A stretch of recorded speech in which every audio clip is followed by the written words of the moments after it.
Good morning, it's Jolene here from Home Stitchery Decor, and in today's tutorial I am going to teach you how to change this shipping calculated at checkout section on your Shopify store.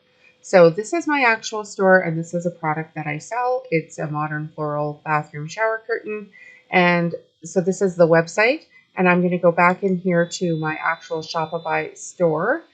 And I'm just on the main page, and I'm going to come to these three dots under my theme, and I'm going to click Edit Default Theme Content. And once I'm there, I'm going to select Products, and I'm going to scroll down until I see the shipping policy. And here it is right here.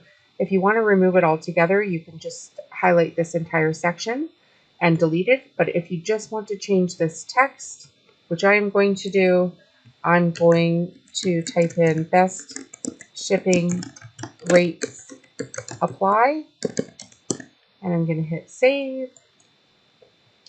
And now I'm going to come back to my website and refresh it, and there it is, it appears. So that is how you change your shipping rate text.